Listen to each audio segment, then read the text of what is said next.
Bienvenidos a un nuevo Deep Dive. En esta ocasión nos sumergiremos en un tema que sin duda ha dejado una huella profunda en la historia, la influencia de la Iglesia cristiana en el orden social. Un tema apasionante, sin duda. Exacto. Y para comprender mejor cómo se establecieron esos cimientos, esos fundamentos de la influencia de la Iglesia, vamos a explorar las fuentes que nos has compartido. Y dar ese perfecto. La idea es sentarnos en cómo las creencias, digamos las creencias centrales del cristianismo en sus inicios, moldearon las normas y las estructuras de la sociedad de aquel entonces. Nuestra misión en este deep dive, por así decirlo, es desentrañar esos fundamentos del orden social que la iglesia primitiva, la iglesia de los primeros cristianos, estableció. Es decir, cómo a través de sus principios esenciales la Iglesia impactó la manera en que las comunidades se organizaban, se relacionaban entre sí e incluso cómo se entendían a sí mismas. Exactamente. Qué interesante. Y para este análisis, nuestro punto de partida principal será un recurso muy valioso que nos compartiste, fragmentos de un video de YouTube. El título del video es Historia de la Iglesia Introducción, del canal Iglesia Reformada Cristo Redentor. Un título que ya nos adelanta mucho. Totalmente. Este material nos ofrece un marco esencial para comprender la historia de la Iglesia y su impacto. Y a través de este video ahondaremos en cómo la Iglesia cristiana primitiva fue estableciendo esos principios que mencionábamos, esos principios fundamentales que influyeron en el orden social. Claro.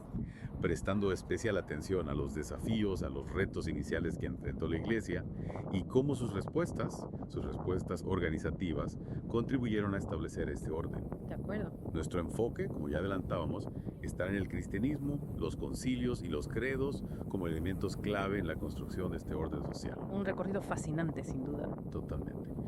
Entonces, comencemos. Para empezar a desgranar este tema, vayamos directamente al corazón de los desafíos tempranos de la Iglesia y cómo se abordaron. Me parece bien. Ok, vamos a desmenuzar esto. Nuestro primer punto nos lleva a Jerusalén, al centro de la iglesia primitiva, donde surge una cuestión crítica que amenazaba su unidad y su propia comprensión de la salvación. ¿Y de qué cuestión se trataba? Pues lo que encontramos aquí es un conflicto fundamental. Algunos individuos provenientes de Judea comenzaron a enseñar a los nuevos creyentes, especialmente a los gentiles convertidos. Para entender el contexto, los gentiles aquí se refiere a personas no judías que se estaban convirtiendo al cristianismo. Exacto. Ajá. Que para ser salvos era necesario circuncidarse y seguir la ley de Moisés, tal como se relata en Hechos 15.1. La ley de Moisés abarca las reglas religiosas y éticas dadas al pueblo judío en el Antiguo Testamento. Correcto. La pregunta era si esos nuevos creyentes gentiles también necesitaban seguir todas esas antiguas leyes judías para ser verdaderamente cristianos. Exacto. Y esto, como podemos imaginar, generó una fuerte oposición. Pablo y Bernabé se alzaron con firmeza contra esta enseñanza, defendiendo una visión diferente de la salvación. El texto en Hechos 15.2 nos dice que hubo una discusión y contienda no pequeña entre ellos.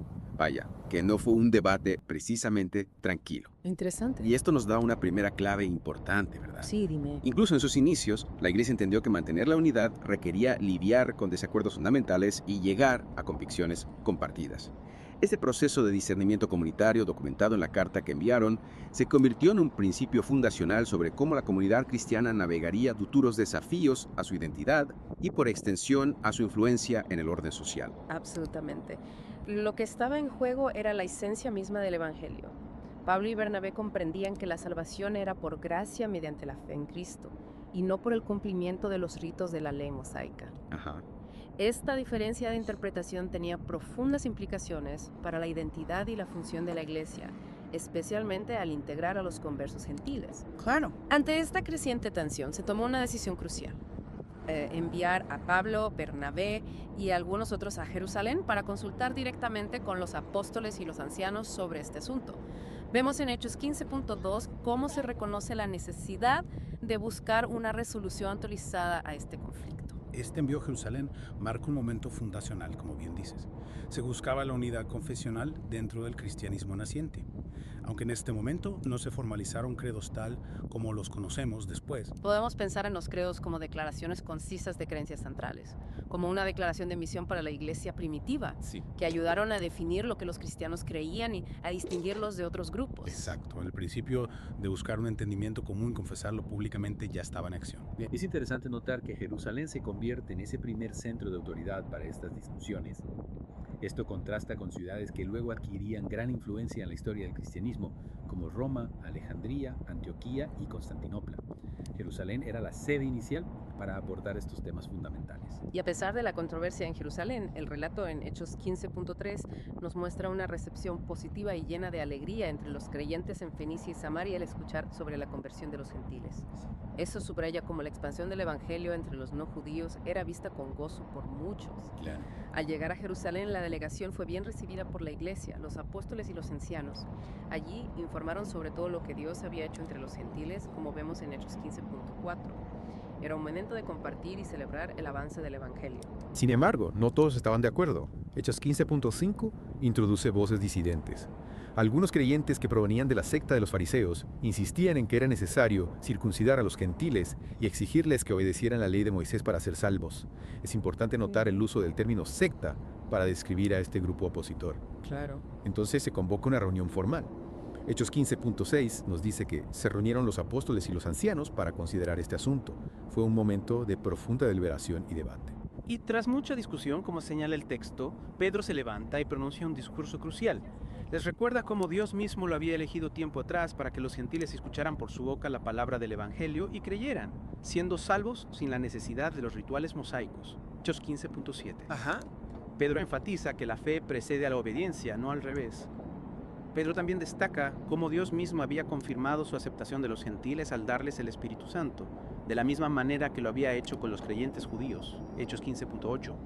Era una clara señal divina de que Dios no hacía distinción. Y luego Pedro lanza una pregunta retórica muy poderosa. ¿Por qué ponéis a prueba a Dios, poniendo sobre el cuello de los discípulos un yugo que ni nuestros padres ni nosotros hemos podido llevar? Hechos 15.10. Era un llamado a la reflexión sobre la carga innecesaria que se quería imponer. Finalmente, el concilio llega a un acuerdo. En Hechos 15.22 vemos que pareció bien a los apóstoles y a los ancianos con toda la iglesia elegir a algunos hombres para enviarlos a Antioquía junto con Pablo y Bernabé. Se eligió a Judas, Barsabás y a Silas, quienes eran líderes entre los hermanos. Y este acuerdo no solo se comunicó verbalmente, sino también por escrito. Se redactó una carta dirigida a los hermanos gentiles en Antioquía, Siria y Cilicia, como se detalla en Hechos 15.23-29. El contenido de la carta era muy claro. Se abordaban las preocupaciones planteadas por aquellos que habían causado disturbios al exigir la circuncisión y la obediencia a la ley, dejando claro que estos individuos no tenían la autoridad para imponer tales demandas. Hechos 15.24. La carta también afirmaba la valía y el compromiso de Pablo y Bernabé, describiéndolos como amados hermanos que han expuesto su vida por el nombre de nuestro Señor Jesucristo. Hechos 15.25-26. Esto reforzaba su autoridad y el mensaje que llevaban. Es importante resaltar que la decisión se comunicó de ambas formas, por escrito, a través de la carta, y verbalmente a través de Judas y Silas. Hechos 15.27. Esto aseguraba que el mensaje llegara de manera clara y con el respaldo de líderes respetados. Y llegamos a una declaración fundacional que resume el espíritu de este concilio. Ha parecido bien al Espíritu Santo y a nosotros. Hechos 15.28. Esta frase revela la convicción de que su decisión no era meramente humana, sino guiada por el Espíritu Santo y fundamentada en las Escrituras. La carta también detallaba los requisitos necesarios para los creyentes gentiles: abstenerse de alimentos ofrecidos a ídolos, de sangre, de animales estrangulados y de inmoralidad sexual. Hechos 15.28-29. Es crucial entender que estos no eran presentados como nuevos requisitos para la salvación. En cambio, eran directrices prácticas dirigidas a fomentar la unidad entre creyentes judíos y gentiles y a reflejar la naturaleza transformadora de su fe de una manera que resonaría dentro de su contexto cultural, alejándose de las prácticas paganas. Al recibir la carta en Antioquía, la congregación se regocijó por el ánimo que les brindaba. Hechos 15.30-31. La claridad doctrinal y la afirmación de su lugar en el cuerpo de Cristo fueron motivo de gran alegría. Y Judas y Silas, siendo profetas ellos mismos, fortalecieron aún más a los hermanos con sus palabras de aliento y confirmación, y Hechos 15.32. Su presencia y su enseñanza reforzaron el mensaje del concilio. En conclusión, esta primera parte del libro de Hechos, capítulo 15, nos muestra a la iglesia primitiva enfrentando un desafío fundamental. A través de un concilio establecen claridad doctrinal y comunican una confesión de fe unificadora en forma de carta.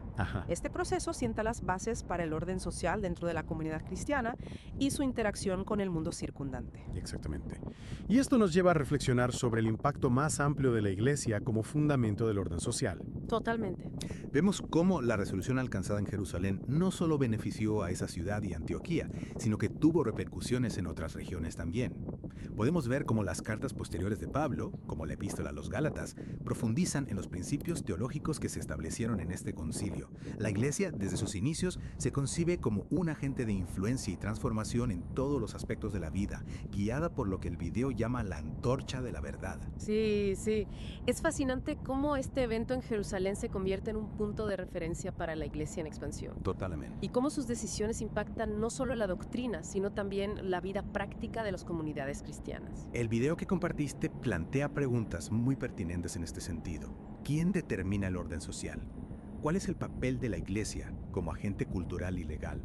¿Y por qué son importantes los credos y los concilios como cánones que guían el pensamiento y la conducta? Son preguntas que nos invitan a reflexionar sobre la relación entre la fe y la forma en que organizamos nuestras sociedades. El concepto de orden social abarca la estructura ética de una comunidad, sus comportamientos, sus marcos legales, sus costumbres y sus hábitos. Lo que vemos en Hechos 15 es un ejemplo temprano de cómo la Iglesia, a través de la articulación y confesión de sus creencias, buscó establecer un entendimiento objetivo y una acción unificada en torno a la verdad del Evangelio.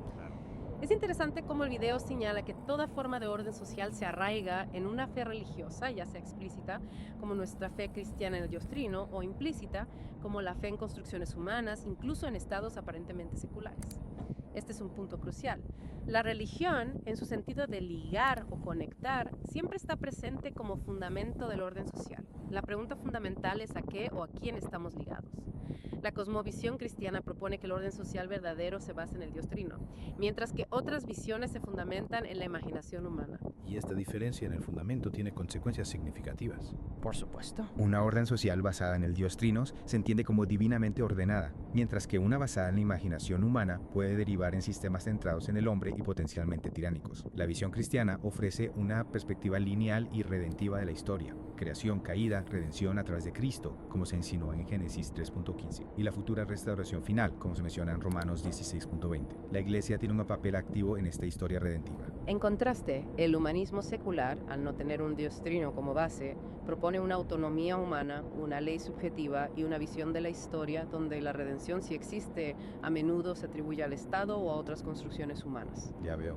Esta progresión del teocentrismo, donde Dios es el centro, al antropocentrismo, donde el hombre se convierte en el centro, tiene implicaciones profundas para la comprensión de la ley. En el cristianismo, la ley se entiende como divina, objetiva y redentiva, mientras que en el humanismo tiende a ser vista como positiva, mutable y centrada en el ser humano. El video también destaca a la Iglesia como un agente cultural y legal activo. No se limita a ser un testigo espiritual, sino que busca transformar las consecuencias de la caída a través de una redención cultural. Exacto. La Iglesia se presenta como fundadora de civilizaciones arraigadas en un marco ético, legal y cultural redentor. Proclama el credo trinitario como fundamental, contrastando con la multiplicidad de deidades paganas y las complejidades legales y sociales asociadas a ellas. Claro. Al enseñar y encarnar la ley de Dios, la Iglesia promueve una ética cristiana que puede trascender las culturas, redimiendo aspectos positivos de las culturas locales y desafiando a aquellos que son contrarios a los principios bíblicos. Además, aplica una perspectiva redentiva a la historia misma. En cuanto a la Iglesia y la ley, el cristianismo afirma a Dios como creador y legislador, estableciendo una ley objetiva y redentiva. Los concilios, históricamente, han formulado credos y cánones, que son normas a ser obedecidas siempre que se alineen con las Escrituras, cuya autoridad es suprema. Es fascinante cómo el derecho canónico, esencialmente el sistema legal interno de la Iglesia, históricamente influyó en el desarrollo del derecho secular en muchas sociedades. Es un tema complejo, pero sin duda la influencia del derecho canónico en la historia legal de Occidente es innegable. Totalmente. Los periodos de reforma y un retorno a las escrituras a menudo han llevado a transformaciones legales significativas en las sociedades. Cierto. La reforma protestante, por ejemplo, tuvo un impacto profundo en la concepción del derecho y el gobierno en Europa. Y si contrastamos los credos cristianos con las bases de otras religiones, vemos una diferencia fundamental. ¿A qué te refieres? Los credos se basan en hechos históricos redentores, como la creación, la encarnación, la muerte y resurrección de Cristo, mientras que otras religiones a menudo se apoyan en ideas e imaginación humana. Finalmente, el video presenta un contraste claro entre la cosmovisión cristiana y el humanismo. En la cosmovisión cristiana, Dios es el creador, legislador y redentor. La ley divina se revela en las Escrituras y Dios tiene un control soberano sobre la historia. En cambio, el humanismo considera al ser humano como autónomo y supremo. La ley es subjetiva y fluctuante. y la historia a menudo se ve como caótica, siendo la redención, en todo caso, una función del Estado o de entidades humanas. So what does this all mean? Hemos recorrido un camino fascinante desde el primer concilio a Jerusalén hasta las implicaciones más amplias de la fe cristiana en la configuración del orden social. En resumen, la respuesta de la Iglesia primitiva en Hechos 15 sentó principios fundamentales para el orden social arraigados en su comprensión de la salvación y su relación con Dios. Este ejemplo histórico subraya la importancia duradera de las creencias centrales, el discernimiento comunitario y la comunicación clara de esas creencias para dar forma no solo a la Iglesia misma, sino también a su influencia en el mundo. Y para ti, que buscas conocimiento y comprensión, esta inversión profunda en los desafíos iniciales de la Iglesia te ofrece una valiosa perspectiva sobre cómo las creencias fundamentales moldean las estructuras sociales y continúan siendo relevantes hoy en día. Esto nos lleva a una última reflexión. Considera cómo los principios de discernir la verdad, establecer la unidad en torno a creencias esenciales y vivir esas creencias de manera consistente en todas las áreas de la vida, tal como se demostró en Hechos 15, podrían ofrecer lecciones valiosas para navegar las complejidades del orden social en nuestro propio tiempo.